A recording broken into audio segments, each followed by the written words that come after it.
have to be very careful about how we interpret what we read, especially the Bible. And I'll tell you why.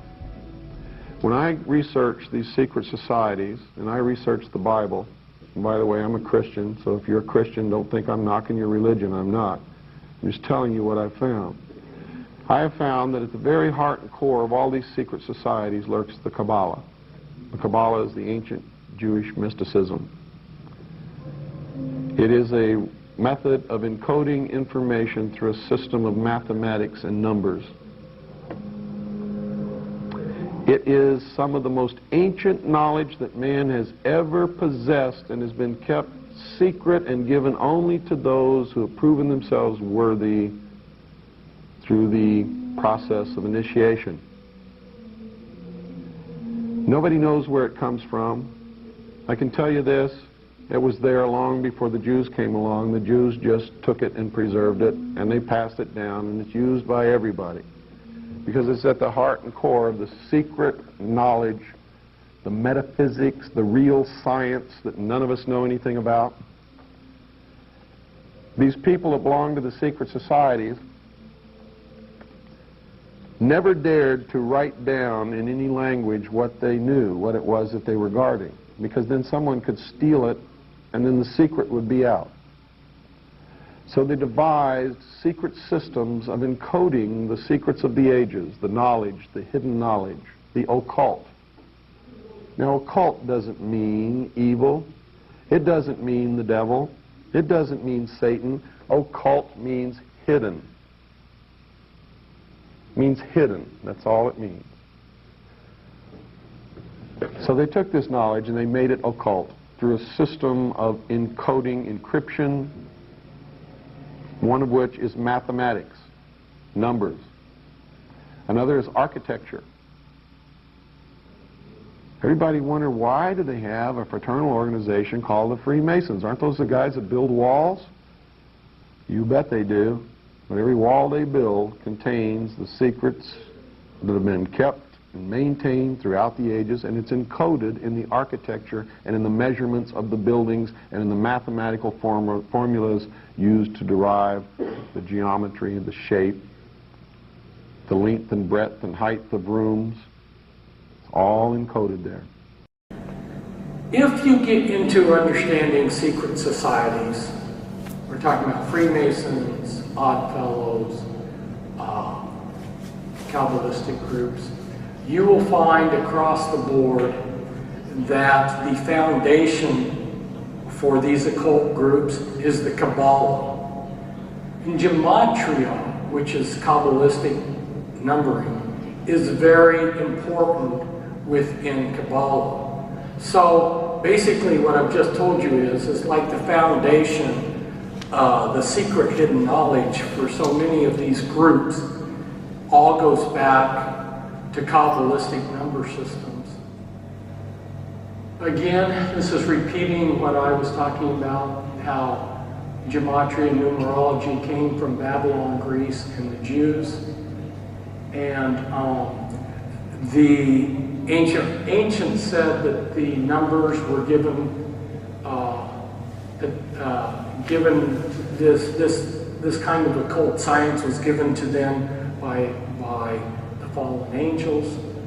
And then there's number systems, there's angel numbers that are given by spirit guides. So an example of an angel number 157 means victory. Now, an early example of gematria in history, remember I said that Babylon practiced this? Sargon II, and you find him referred to in the Word of God in Isaiah 20, verse 1. He built a massive wall around his capital that he built for himself. It was a new capital. It didn't last very long because it was called the Fortress of Sargon. He ended up abandoning it after it wasn't the capital for that long. But he used gematria to build it. This is very similar to the operative Masonic guilds that built the cathedrals that put in so much numerology into the cathedrals.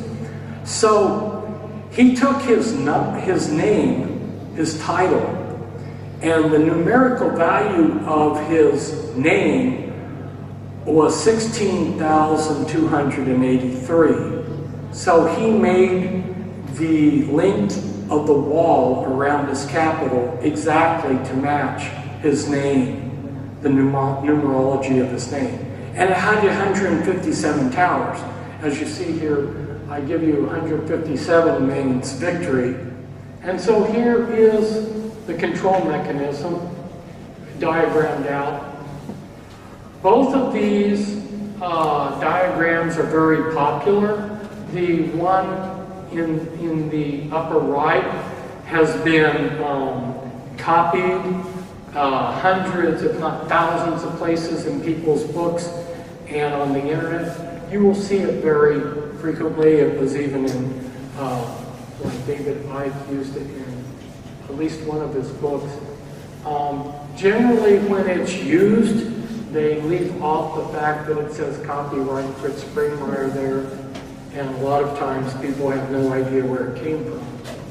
But it shows that there are different levels there, and within the Illuminati hierarchy, there's an anarchy level, a hierarchy level, and then there are councils above that. And this type of organization is replicated in different ways, and it also relates to the mechanism for control.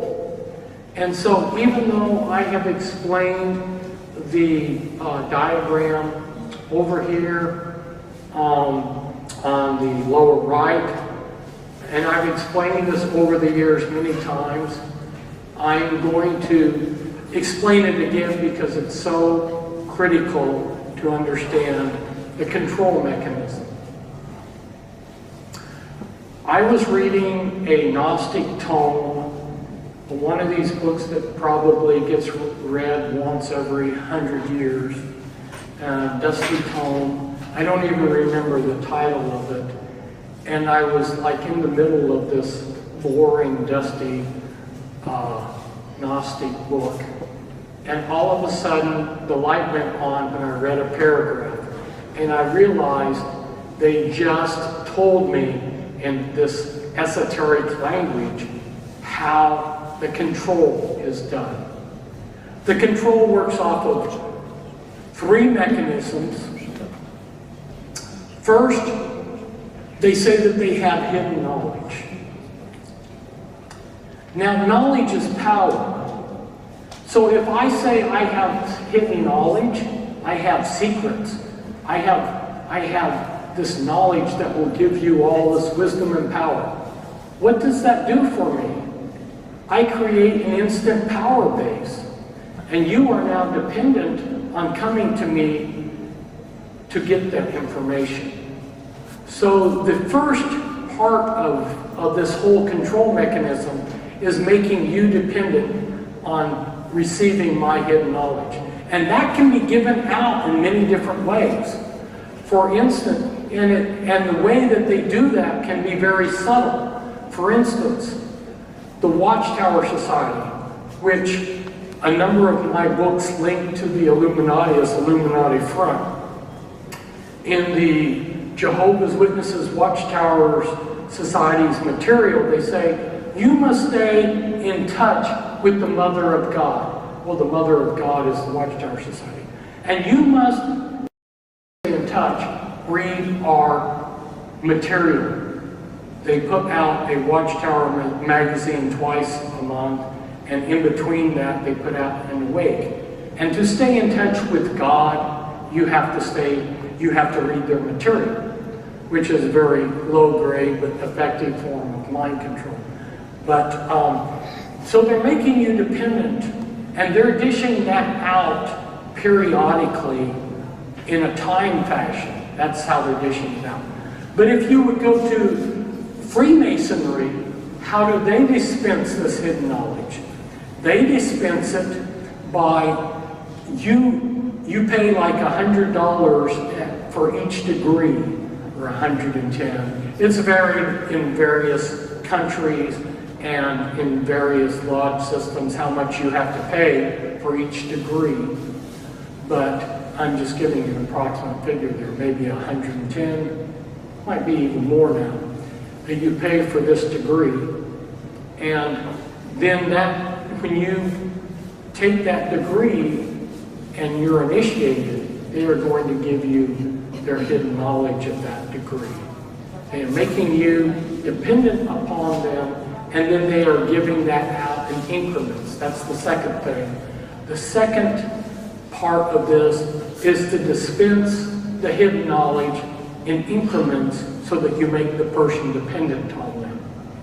And then the third part of this control mechanism is you divide things into three general categories.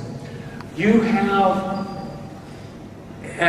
information or a level of understanding for the masses, and then you have initiates. Now, like within the Watchtower Society, the common Jehovah's Witnesses of the great crowd.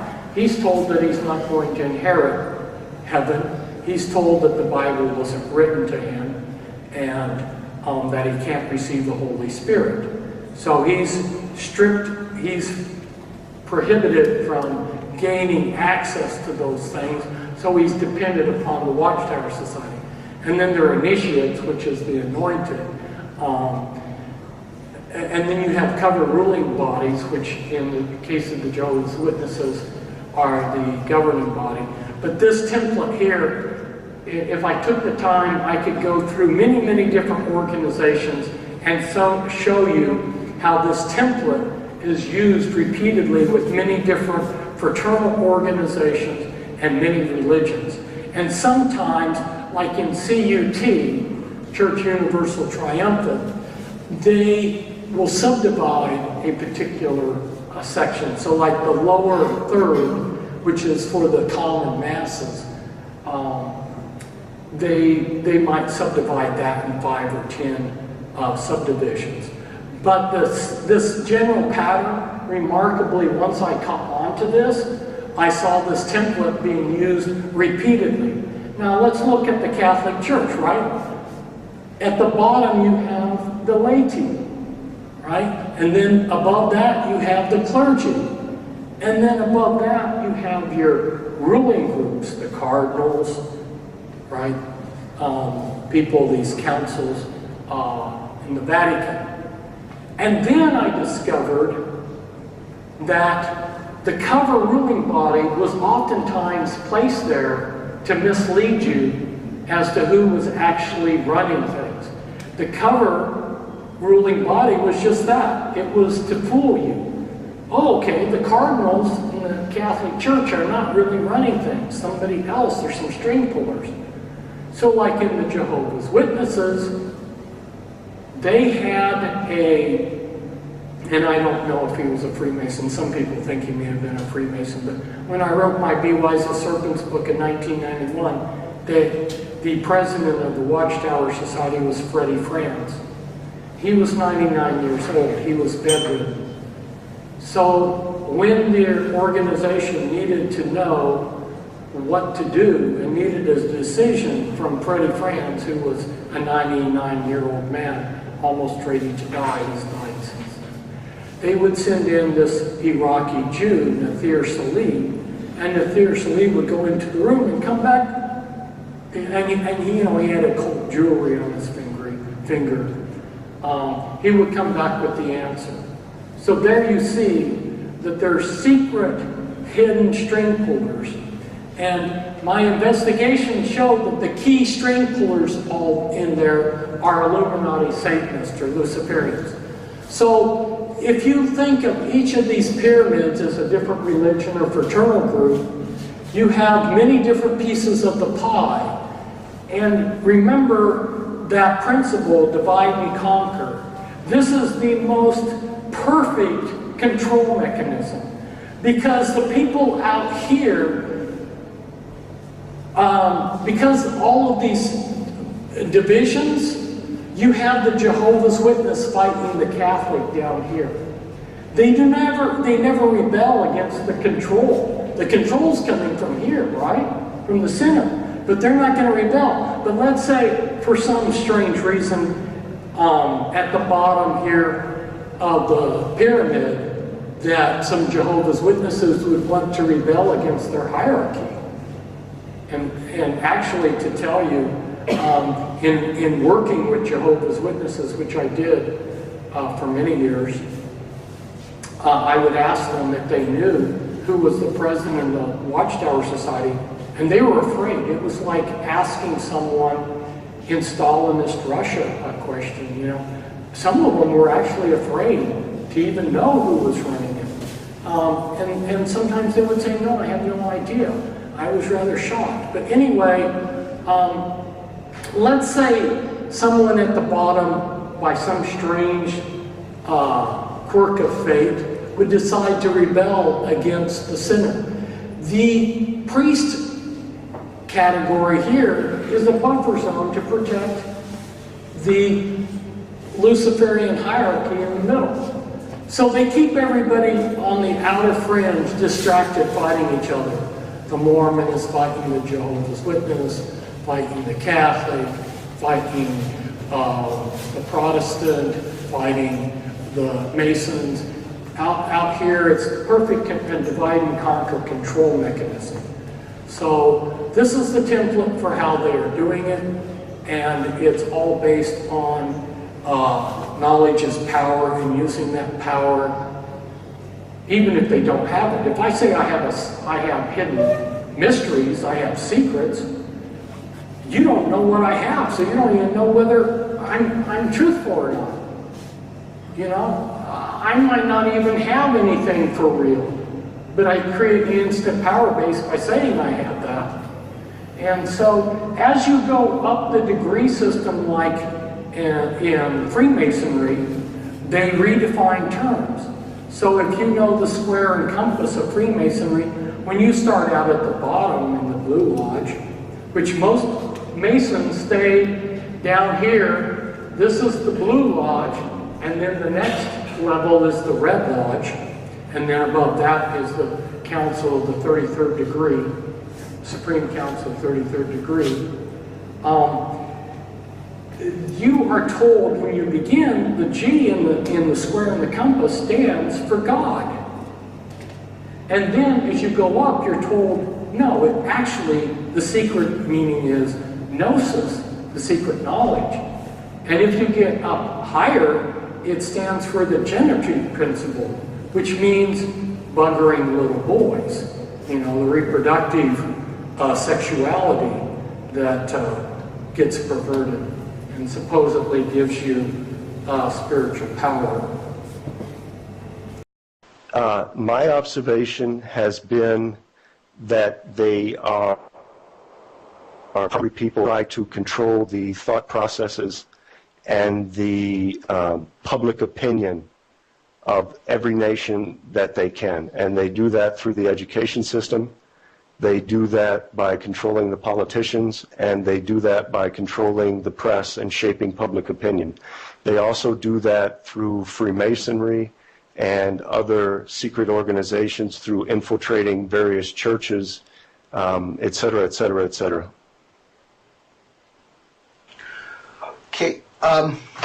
They even begin religions and change religions. In America, there has been a Unitarian push, which is very similar to Judaism, which their money has always been behind, and has culminated in today's Christian Zionist televangelists, who are a great threat to our nation and to the human race. Continuing now from the book entitled Fundamental Laws, the publication of a report of the 68th Convocation of the Rose Cross Order, during which they admit the existence of the Illuminati, they admit the existence of the Order, they admit the existence of the Brotherhood, they admit that all of these secret organizations, including Freemasonry, are all the same organization, all working toward the same goal. An incredible admission printed in their own publication.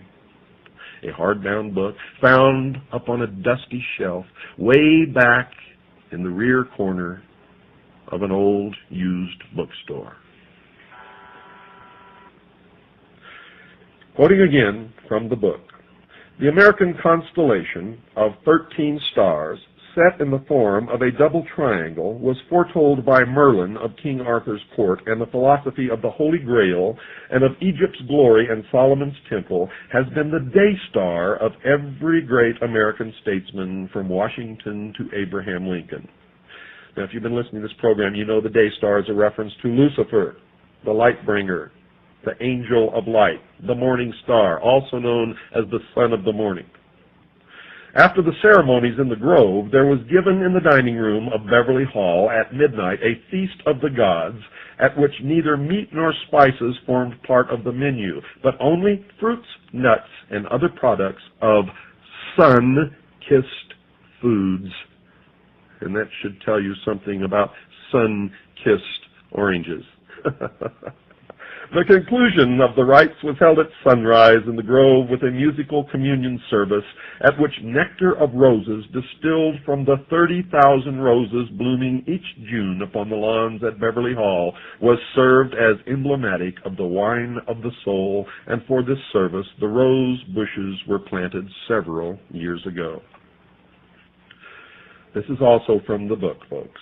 I wish that all the readers of this book might have been present at the preparation, at the building, and at the dedication of this ancient magic circle. Or I wish that I might be able to give a detailed description of these sublime ceremonies in this book. However, I cannot do this here, though I hope that in some future work I will be able to do so.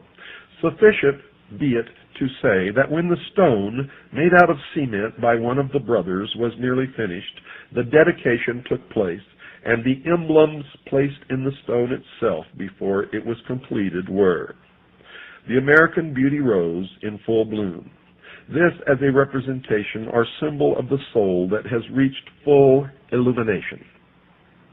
The mystic ring. This was a solid gold ring belonging to one of the members present, upon which had been engraved the cross and the pentagram. All members of the Magi will know what this symbol stands for. The ring itself, as is known to the Magi, is a protecting agent against all evil or malignant influences when worn during any ceremonial or developing work. And the true magic mirror. This is an emblem of the soul, which when fully developed will act as a mirror to the universe, wherein may be wisdom and truth. Lastly, a complete copy of the private textbook entitled, quote, Ritualistic Occultism, unquote, which contains the ceremonies as made use of by the Magi. And 4 of these ceremonials were made use of by 4 of the Magi in the dedication of the magic circle. When all of this had taken place, the stone was completed, and then later in the day the characters were engraved upon the stone by the brother who had completed the stone. Of the midnight feast to the gods, and of the morning services which took place in the grove, it is not lawful for me to speak at this time. But it is my sincere prayer that all who are enrolled in the sacred schools may someday be present with us and witness these sublime ceremonies, especially as they are conferred in the spring of the year. In the spring of the year. Arrangements were made by the delegates present through voluntary contributions to either buy another large grove, or if that is found impracticable, to build a much larger hall in the Grove of Osiris, so that advanced ceremonies may be held the coming spring at the 69th convocation of the Rose Cross Order. Now I'm going to reveal something to you that I have never told you before on this program. I've been working up to it, and now is the time to tell you before I read from the next section of this book. For then you will understand what has been happening in the last 50 years and what is happening now. It was Harry Truman, a 33rd degree Freemason, who signed the United Nations Treaty, who pushed through and signed the United Nations Participation Act.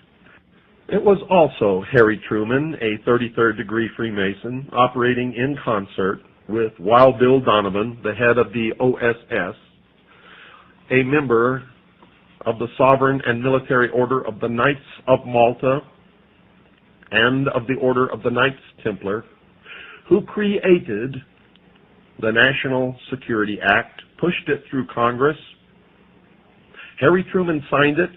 It created the umbrella of national security, a curtain of secrecy. It created the Central Intelligence Agency, and behind this curtain of secrecy, the secret societies have been working to destroy the sovereignty of all nations and bring about a one-world totalitarian socialist government. And folks, all of the bugaboo enemies that you've been afraid of all your life were never enemies at all. For these were deceptions, manipulations. The only enemy, folks, that the people of the world have ever had is right here in this country, down at the corner in your town, in the temple that has no windows. And now, reading again from the book, the report from the 68th Convocation of the Order of the Rose Cross. Introduction to the Great Seal. It is rather a strange and an unknown thing for one to write an introduction to a single chapter appearing in a book, but the conditions are so unusual as to warrant it. More than a year ago, Grace K. Morey, the author of the article, The Great Seal of the United States and Its Mystic Significance, prepared a sketch for a short primer of the Illuminati teachings. And in this sketch, as will be shown by the drawings, it was brought out that man is not only a threefold being, but that he is actually a fourfold being as well. In short, that when he has succeeded in reaching soul illumination, he is the completed pyramid or true triangle. If the student will give serious study to the article on the seal of the United States, he will find that on the reverse side of the seal, which is as yet uncut, there is to be found the pyramid, but with the capstone as yet not placed, and thus he will see that the philosophy of the Illuminati is the absolute and undeniable philosophy upon which these United States are founded, as is clearly indicated by our fourfold philosophy, by the drawings representing our philosophy, and by the drawings of the reverse side of the United States seal. And thus it would appear that the unseen hierarchies which shaped the foundation of the great republic, which must someday rule the world, are the same hierarchies which gave us the soul science philosophy as taught by the Illuminati. And now you know why what has happened in this country has happened, and you now know why what is happening today is happening, and you now know why on the reverse of the Great Seal of the United States are the words Novus Ordo Seclorum, which literally translated means the new order of the ages, also known, ladies and gentlemen, as the New World Order.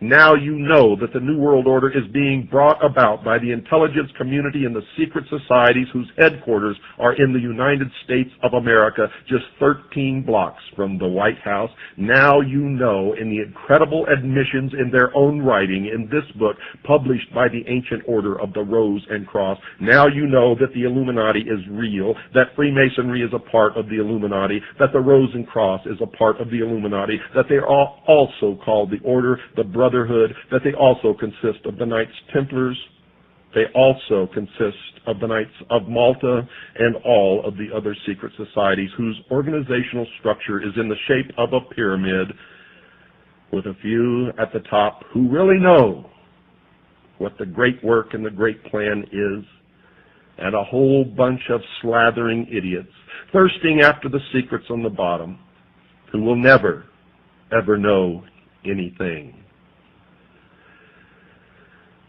Are the cockroaches scattering? If this broadcast doesn't do it, nothing will. If this doesn't wake you up, ladies and gentlemen, nothing will. If you don't understand now the 18 hours of the series that I've aired on the mystery schools, you will never understand it now or in the future.